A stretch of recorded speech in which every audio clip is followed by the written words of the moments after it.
Hello friends, स्वागत है आप सभी का निर्माण कैरियर एकेडमी की इस ऑनलाइन प्लेटफॉर्म पर। विद्यार्थियों, ये क्लास आपके लिए रामबाण साबित होने वाली है। जो भी विद्यार्थी सीईटी, रीट, आरएस, एसआई जितनी भी प्रतियोगी परीक्षाएं की आप तैयारी कर रहे हैं, उसमें सांबर के चौहानों से जुड़े जितने भी क्वेश्चन आपको पूछे जाते हैं, वो सारे क्वेश्चन आज आपकी 15 से 20 मिनट की इस क्लास में ऑल क्लियर हो जाएगा। इससे बाहर कुछ भी नहीं जाएगा। विद्यार्थियों, तो एक बार पुनः स्वागत है आप सभी का निर्माण कैरियर एकेडमी की इस ऑनलाइन प्लेटफॉर्म पर। विद्यार्थियों, आज जितने भी क्वेश्चन हम सॉल्व करेंगे, जितनी भी डिटेल व्याख्या होगी, वो सारी सांबर के चौहानों से जुड़ी हुई होगी। विद्यार्थियों, सांबर के चौहान के जो भी राजा रहे, उनको लेकर के हम बात करेंगे। ये चौहान वंश से जुड़ा हुआ हमारा पहला पार्ट रहेगा।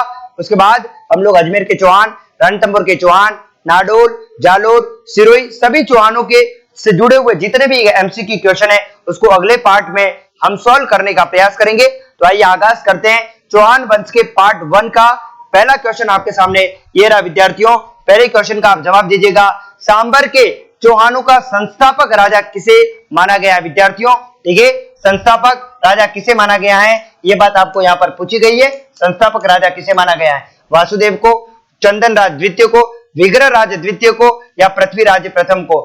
तो विद्यार्थियों, सांबर के चौहानों का संस्थापक राजा किसे माना गया है? सबसे पहले आप ध्यान रखना, सांबर जो है विद्यार्थियों, सांबर का दूसरा नाम शपाद लक्ष या शाकंभरी है। विद्यार्थियों, क्या है? शपाद लक्ष। क्या है? शपाद लक्ष, या फिर इसे शाकंभरी के नाम से जाना जाता है। विद्यार्थियों, ये बात आपको ध्यान रखनी है, ठीक है विद्यार्थियों। और सांबर में सबसे पहले, यानी कि आपको ध्यान रखना है, सांबर में चौहानों का संस्थापक यानी कि सबसे पहले चौहानों की नींव किसने रखी? तो विद्यार्थियों, वासुदेव ने। किसने रखी?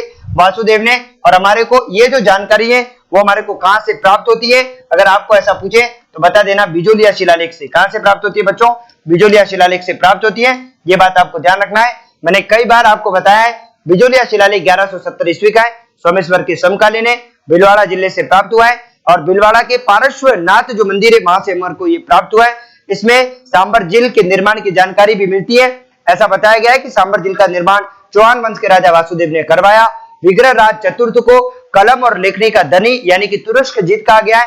और इस शिलालेख में चौहानों का संस्थापक राजा भी वासुदेव को बताया गया है। और विद्यार्थियों, इसी में चौहान जो वंश है उसको वत्स गोत्रीय ब्राह्मणों से उत्पन्न होना बताया गया है। ये सभी जानकारी हमारे को बिजोलिया शिलालेख से मिलती है। और इसी शिलालेख में हमारे को सांबर के चौहान या चौहानों का संस्थापक राजा वासुदेव को बताया गया है। इसलिए इस क्वेश्चन का सही जवाब हो जाएगा ए इज करेक्ट आंसर। क्लियर है विद्यार्थियों? अगले क्वेश्चन की तरफ मूव करते हैं। अगला क्वेश्चन आपके सामने ये रहा। विद्यार्थियों, क्वेश्चन पूछा गया है कि चंदन राज द्वितीय की उस रानी का नाम बताइए जो पुष्कर के घाट पर स्थित महादेव के मंदिर में प्रतिदिन 1000 दीपक प्रतिदिन प्रज्वलित करती थी। यानी कि कौन ऐसी, यानी कि इनकी रानी है जो चंदन राज द्वितीय की रानी है, जो पुष्कर के घाट पर महादेव जी का मंदिर था, वहां पर 1000 दीपक प्रतिदिन जलाती थी, प्रज्वलित करती थी। नाम पूछा उनका, सहयोगिता, कृष्णा कुमारी, इच्छिनी, या फिर आत्मा प्रभा। विद्यार्थियों, इसमें से आपको पूछा गया प्रश्न है, तो विद्यार्थियों आप ध्यान रखना। सहयोगिता आप सभी विद्यार्थी जानते हैं। सहयोगिता तो कौन थी साथियों? गढ़वाल वंश के शासक जयचंद की पुत्री थी, जिसका विवाह पृथ्वीराज चौहान तृतीय के साथ में होता है। तो ये सहयोगिता जो है वो पृथ्वीराज चौहान तृतीय की क्या है? रानी है। उसके बाद कृष्णा कुमारी। कृष्णा कुमारी आप सभी जानते हैं, ये मेवाड़ की राजकुमारी है। इसको लेकर 3 रियासतों के बीच में विवाद होता है। एक मेवाड़ रियासत, एक मारवाड़ रियासत, और एक होती है विद्यार्थियों जयपुर रियासत।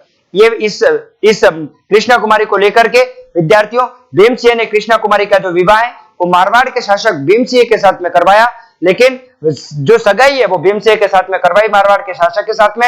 लेकिन भीमसिंह की कुछ समय के बाद, सगाई के कुछ समय बाद इनकी मृत्यु हो गई। उसके बाद कृष्णा कुमारी का जो अगला जो सगाई है वो विद्यार्थी जयपुर के राजा जगत सिंह के साथ में करवा दी जाती है। तो विद्यार्थियों, जोधपुर मारवाड़ का भीमसिंह के बाद जो उत्तराधिकारी राजा बना उसका नाम मानसिंह था। तो मानसिंह ने इस बात को लेकर के विरोध कर दिया कि जो कृष्णा कुमारी है इसका विवाह जयपुर के राजा के साथ ना होकर के जोधपुर के राजा के साथ में ही होना चाहिए।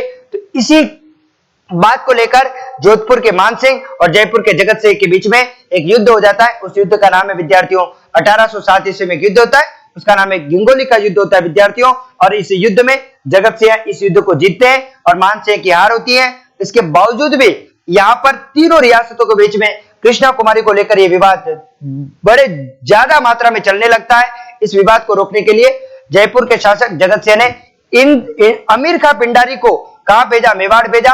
और अमीर खां पिंडारी के कहने पर भीमसिंह ने कृष्णा कुमारी को जहर दिलवा दिया और इस विवाद का समापन होता है। तो कृष्णा कुमारी मेवाड़ की राजकुमारी है। इच्छिनी आप सभी जानते हैं, इच्छिनी को लेकर के भी यहाँ पर विवाद होता है। और विद्यार्थियों विवाद पृथ्वीराज चौहान तृतीय और गुजरात के शासक भीम द्वितीय के बीच में होता है। किसको लेकर? तो विद्यार्थी ध्यान रखना, इच्छिनी को लेकर के यहाँ पर विवाद हुआ और विद्यार्थियों आबू का युद्ध हुआ 1184 में। भीम द्वितीय और पृथ्वीराज चौहान तृतीय के बीच में ये युद्ध होता है। इस युद्ध को पृथ्वीराज चौहान तृतीय ने जीता। जबकि विद्यार्थियों चंदन राज जो द्वितीय है, उनकी जो पत्नी है उनका नाम क्या था? आत्मप्रभा, जो इतिहास में रुद्राणी के नाम से प्रसिद्ध हुई। किसके नाम से बच्चों? रुद्राणी के नाम से प्रसिद्ध होती है। और ये चंदन राज द्वितीय की पत्नी है, जो पुष्कर के घाट पर स्थित महादेव के मंदिर में 1000 दीपक प्रतिदिन प्रज्वलित करती थी। इसलिए इस क्वेश्चन का सही जवाब हो जाएगा डी इज करेक्ट आंसर। आइए आगाज करते हैं, अगले क्वेश्चन की तरफ मूव करते हैं। अगला क्वेश्चन आपके सामने ये रहा, किस शिलालेख में सांबरों का संस्थापक शासक वासुदेव को माना गया है? मैंने जस्ट अभी बताया कि सांबर का जो संस्थापक है वो वासुदेव, किसमें बताया गया है? तो विद्यार्थी ध्यान रखना, बिजोलिया शिलालेख में बताया गया है। बिजोलिया शिलालेख हमारे को भीलवाड़ा से मिला है। हम बात करते हैं किसकी साथियों? हम बात करेंगे मानमोरी शिलालेख। विद्यार्थियों मानमोरी शिलालेख कर्नल जेम्स टोड ने इसको खोजा, 8वीं शताब्दी का है। विद्यार्थी इसके रचयिता कौन है? तो आपको ध्यान रखना, इसके जो रचयिता साथियों आपको ध्यान रखना पुष्य है, जबकि इसके उत्कीर्णकर्ता शिवादित्य थे। चित्तौड़ से मिला, 8वीं शताब्दी का है। और विद्यार्थी ऐसा बताते हैं कि इसको यानी कि समुद्र में फेंकवा दिया। कब विद्यार्थियों? जब ये लंदन जा रहे थे कर्नल जेम्स टोड, तो इन्होंने लास्ट में क्या कर दिया? भारी होने की वजह से इसमें समुद्र में फेंकवा दिया। और इसी में 734 ईस्वी में बप्पा रावल ने चित्तौड़गढ़ के मानमोरी या मानमोरी को पराजित करके चित्तौड़ को जीता। इसकी जानकारी भी हमारे को कहां से मिलती है? मानमोरी शिलालेख में मिलती है। और अमृत मंथन की जानकारी भी मिलती है। बीकानेर शिलालेख विद्यार्थियों इसी को राय प्रशस्ति या इसे बीकानेर प्रशस्ति के नाम से जाना जाता है। 1594 ईस्वी में राय सिंह के द्वारा बीकानेर के किले में से उत्कीर्ण करवाया गया। इसमें राय सिंह की उपाधियां, उनकी उपलब्धियां, उनकी विजय और उनके व्यक्तिगत गुणों की जानकारी मिलती है। जबकि अजमेर का लेख विद्यार्थी ये जो लेख है हमारे को अजमेर से प्राप्त हुआ है, 1200 ईस्वी सन का। इसमें ढाई दिन के झोपड़े का निर्माण 1194 से 1198 के मध्य में हुआ। उसको लेकर के हमारे को और अबू बकर के निर्देशन में 2.5 दिन के झोपड़े का निर्माण होता है। ये सारी जानकारी हमारे को अजमेर के लेख से मिली। लेकिन वर्तमान में इस प्रश्न का आंसर हो जाएगा B is correct answer. Clear है? अगले क्वेश्चन की तरफ मूव करते हैं। अगला क्वेश्चन आपके सामने ये रहा कि चौहानों के किस शासक के द्वारा गुजरात के बड़ूच में आशापुरा माता मंदिर का निर्माण करवाया गया? विद्यार्थियों आशापुरा जो माता है वो चौहानों की कुल देवी है। इसका जो मुख्य मंदिर है विद्यार्थी ध्यान रखना, ऐसे तो हमारे यहाँ पर राजस्थान में देखें तो नाडोल पाली के अंदर आशापुरा माता का मंदिर है। लेकिन वास्तविक में इनका जो पहला जो मंदिर बना वो गुजरात के बड़ूच नामक स्थान पर बनता है। इस मंदिर का निर्माण किसने करवाया? वाकपति राज ने, सिंहराज ने, पृथ्वीराज प्रथम ने या विग्रहराज द्वितीय ने? आपको ऐसा प्रश्न पूछा गया है। तो विद्यार्थी ध्यान रखना, चौहान के किस शासक के द्वारा गुजरात के बड़ूच में आशापुरा माता मंदिर का निर्माण करवाया गया? तो विद्यार्थियों ये निर्माण किसने करवाया? विग्रहराज द्वितीय के द्वारा करवाया गया। और इसी विग्रहराज के द्वारा बच्चों ध्यान रखना, इन्होंने गुजरात का एक शासक है जिसका नाम है मूलराज। क्या है? मूलराज को पराजित किया। और इस मूलराज को पराजित करने के बाद गुजरात के बड़ूच में आशापुरा माता मंदिर का निर्माण करवाया। इसलिए इस क्वेश्चन का सही जवाब हो जाएगा डी, इसका सही उत्तर हो जाएगा बच्चों विग्रहराज द्वितीय के द्वारा इसका निर्माण करवाया जाता है। क्लियर है? अगले क्वेश्चन की तरफ मूव करते हैं। अगला क्वेश्चन आपके सामने ये रहा, हर्षनाथ प्रशस्ति के अनुसार चौहानों की प्राचीन या प्रारंभिक राजधानी कहां थी? अहिछत्रपुर, अनंत प्रदेश, पाली या नागदा? विद्यार्थियों इस क्वेश्चन में बहुत यानी कि ये क्वेश्चन सेकंड ग्रेड में पूछा गया है, स्टार क्वेश्चन है ये बच्चों ध्यान रखना, राजा क्वेश्चन है, परीक्षा में पूछा जा सकता है। विद्यार्थियों अगर आपको कोई ऐसा पूछे कि सांबर के चौहानों की या वासुदेव चौहानों की प्रारंभिक राजधानी कहां पर थी? आप सिंपल आंसर देंगे अहिछत्रपुर नागौर। क्या आंसर देंगे विद्यार्थियों? आपको पूछे कि वासुदेव जो चौहानों के संस्थापक थे या चौहानों की पहली राजधानी कहां थी या सांबर के चौहानों की पहली राजधानी कहां थी? आप आंसर देंगे विद्यार्थियों ध्यान रखना अहिछत्रपुर, जो नागौर का प्राचीन नाम है। लेकिन विद्यार्थियों आपको पर्टिकुलर ऐसा पूछा जाए कि हर्षनाथ प्रशस्ति के अनुसार चौहानों की प्राचीन या प्रारंभिक राजधानी कहां थी? अगर ये प्रशस्ति दे दे तो शिखर में हमारे को हर्ष मंदिर से मिली है। अगर ऐसा दे दे तो विद्यार्थी ध्यान रखना इसका आंसर अनंत प्रदेश हो जाएगा। तो प्रारंभिक राजधानी आपको पूछे सांबर के चौहानों की प्रारंभिक राजधानी कहां थी? आप आंसर देंगे अहिछत्रपुर। लेकिन आपको पूछे हर्षनाथ प्रशस्ति के अनुसार तो आंसर बदल जाएगा अनंत प्रदेश। ये बात ध्यान रखना है, इसीलिए इसका अनंत आंसर क्या हो जाएगा बच्चों? ध्यान रखना आंसर हो जाएगा बी, इसका सही आंसर हो जाएगा। ये बात आपको ध्यान रखना है। विद्यार्थियों मारवाड़ के अंदर जोधपुर का संस्थापक मारवाड़ के राठाड़ों का संस्थापक शासक राव सिंह था। और राव सिया ने मारवाड़ की पहली राजधानी किसको बनाई थी? पाली या पालिका को बनाया। तो मारवाड़ों की प्रारंभिक राजधानी पाली या पालिका थी, जबकि बच्चों मेवाड़ की प्रारंभिक राजधानी गुहिलादित्य ने किसको बनाया? विद्यार्थियों नागदा को बनाया। फिर ये राजधानी आड़ चेंज हो जाती है अल्लट के द्वारा, वहां से राजधानी चित्तौड़ जाती है किसके द्वारा? विद्यार्थियों जेत्र सिंह के द्वारा जाती है विद्यार्थियों। फिर यहां से राजधानी गोगुंदा कौन लेके गया? उदय सिंह जी लेकर के जाते हैं। कुंभलगढ़ को प्रताप ने वापिस राजधानी बनाया।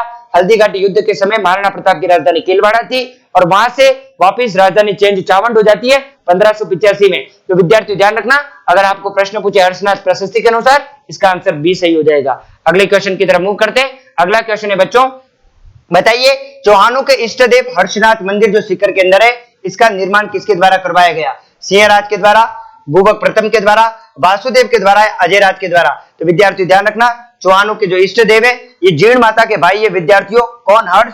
और हर्ष की पहाड़ी पर हर्षनाथ मंदिर बना हुआ है। ये विद्यार्थी ध्यान रखना, ये एक प्रकार का ये जो हर्षनाथ मंदिर है ये महादेव जी का मंदिर है विद्यार्थियों। क्लियर है? और इस मंदिर का जो निर्माण है वो किसने करवाया?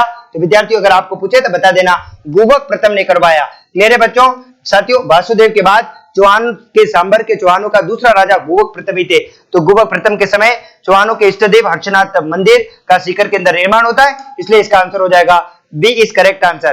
क्लियर है? अगला क्वेश्चन आपके सामने ये रहा, सांबर के चौहानों का वह शासक जिसने गुर्जर प्रतिहारों से स्वतंत्र होकर स्वतंत्र चौहान वंश की नींव रखी? वाकपति राज, अर्णुराज, पृथ्वीराज चौहान तृतीय या सिंहराज? तो विद्यार्थियों ऐसा बताते, आपने भी सुना होगा दौलतपुर का अभिलेख जो यूपी से मिला है, उस दौलतपुर अभिलेख में ऐसा लिखा गया है कि विद्यार्थियों चौहानों ने और गुहिलों ने गुर्जर प्रतिहारों के वहां पर सामंत के रूप में कार्य किया था, यानी कि यहाँ पर वो सामंत के रूप में यानी गुर्जर प्रतिहारों के राजाओं के वहां पर उनके अंडर में काम करते थे। लेकिन विद्यार्थियों ऐसा बताते कि चौहानों का सांबर के चौहानों का सिंहराज ऐसा राजा था जिसने गुर्जर प्रतिहारों के वहां पर इसके समय से गुर्जर प्रतिहारों के वहां पर इन्होंने कार्य करना बंद कर दिया और एक स्वतंत्र चौहान वंश की नींव रखी। इसीलिए विद्यार्थी ध्यान रखना, इसका आंसर हो जाएगा डी इज करेक्ट आंसर। ठीक है विद्यार्थियों, तो सांबर के चौहानों का वह शासक जिसने गुर्जर प्रतिहारों से स्वतंत्र होकर स्वतंत्र चौहान वंश की नींव रखी, इसका आंसर हो जाएगा D is correct answer Singhraj. Clear है विद्यार्थियों? अगले क्वेश्चन की तरफ मूव करते हैं। अगला क्वेश्चन ये कि चौहानों का वह शासक जिसने 1105 ईस्वी सर में 700 चालुक्यों को पुष्कर के घाट पर ब्राह्मणों को लूटने के लिए आए, ठीक है, जो चालुक्य आए उनको मौत के घाट उतार दिया, ऐसा राजा कौन था? पृथ्वीराज प्रथम, पृथ्वीराज द्वितीय, सोमेश्वर या पृथ्वीराज तृतीय? तो विद्यार्थियों आपको ध्यान रखना है, चौहानों का पृथ्वीराज प्रथम ऐसा राजा था जिसने 1105 ईस्वी में विद्यार्थियों जो चालुक्य थे गुजरात के विद्यार्थियों वो पुष्कर के ब्राह्मणों को लूटने के लिए आए, तो पृथ्वीराज प्रथम की सेना ने विद्यार्थियों यहाँ पर यानी कि इन्हें नस्तेनाबूद कर दिया, किन्हें विद्यार्थियों? चालुक्यों को, और 700 चालुक्यों को मौत की घाट उतार दिया। उस समय राजा कौन था विद्यार्थियों? पृथ्वीराज प्रथम। क्लियर है विद्यार्थियों? ये बात ध्यान रखना, पृथ्वीराज द्वितीय ये विग्रहराज चतुर्थ के पुत्र है। पृथ्वीराज द्वितीय इन्होंने 1163 से लेकर 1169 तक अजमेर पर शासन किया और इसके साथ दिल्ली पर भी शासन किया था। सोमेश्वर आप सभी जानते हैं, सोमेश्वर अर्णुराज या आनाजी के सबसे छोटे बेटे, और इन्हीं के इन्होंने 1169 से लेकर 1177 ईस्वी तक इन्होंने अजमेर और दिल्ली पर शासन किया। और सोमेश्वर के पुत्र पृथ्वीराज चौहान तृतीय, इन्होंने 1177 से लेकर 1192 तक अजमेर और दिल्ली पर आक्रमण किया। और तराइन के दूसरे युद्ध में पृथ्वीराज चौहान तृतीय मोहम्मद गोरी से हार जाते, हारने के बाद दिल्ली किसकी हो गई? गौड़ साम्राज्य गोरी की हो जाती है। लेकिन बच्चों इस क्वेश्चन का सही उत्तर हो जाएगा ए इज करेक्ट आंसर। अगले क्वेश्चन की तरफ मूव करते हैं। अगला क्वेश्चन है, सांबर का दूसरा नाम बिजोलिया शिलालेख में क्या मिलता है? विद्यार्थियों बिजोलिया शिलालेख में कुछ हमारे दूसरे नाम मिलते हैं बहुत सारे नगरों के, जैसे विंध्यवली है ना, विंध्यवली, अहिछत्रपुर, शाकंभरी या श्रीमाल, ये सारे नाम आपको बिजोलिया में देखने को मिलेगा विद्यार्थियों। सांबर का दूसरा नाम क्या मिलता है बिजोलिया शिलालेख में? शाकंभरी मिलता है, इसलिए इसका आंसर हो जाएगा सी इज करेक्ट आंसर। विद्यार्थियों ध्यान रखना, विंध्यवली किसका नाम है? बिजोलिया, बिजोलिया है। बिजोलिया जो था, इस बिजोलिया का जो नाम है बच्चों बिजोलिया शिलालेख में विंध्यवली मिलता है। नागौर का नाम अहिछत्रपुर मिलता है, जबकि भीनमाल का नाम क्या मिलता है बच्चों? श्रीमाल मिलता है। इसी प्रकार बहुत सारे नाम इस शिलालेख में आपको देखने को मिलेंगे, जैसे दिल्ली का नाम दिल्ली का मिलेगा, उसी प्रकार से नागदा का नाम नागद मिलेगा, उसी प्रकार से भीनमाल का नाम श्रीमाल है, शाकंभरी किसका? सांबर का शाकंभरी, अहिछत्रपुर नागौर का अहिछत्रपुर, बिजोलिया का विंध्यवली, इस प्रकार से कई नाम हमारे को देखने को मिलते हैं। तो सांबर का नाम बिजोलिया शिलालेख में शाकंभरी मिलता है। मेरे बच्चों अगला क्वेश्चन है, सांबर झील का निर्माण किस चौहान शासक ने करवाया? वाकपति राज ने, नए विद्यार्थियों, अर्णुराज ने नई, अजय राज ने नई। विद्यार्थियों सांबर झील, ये झील विद्यार्थी मुख्य रूप से जयपुर ग्रामीण जिले के अंदर फैली हुई है। इसके अलावा इसका कुछ भाग अजमेर और डीडवाना कुचामन जिले के अंदर है, मुख्य रूप से जयपुर ग्रामीण में फैली हुई है। वासुदेव के द्वारा इसका निर्माण करवाया गया। इसमें खारी, खंडेला, मेहता या मेढा और रूपनगढ़, ये चारों आंतरिक प्रवाह की नदियां यहाँ आकर के गिरती है।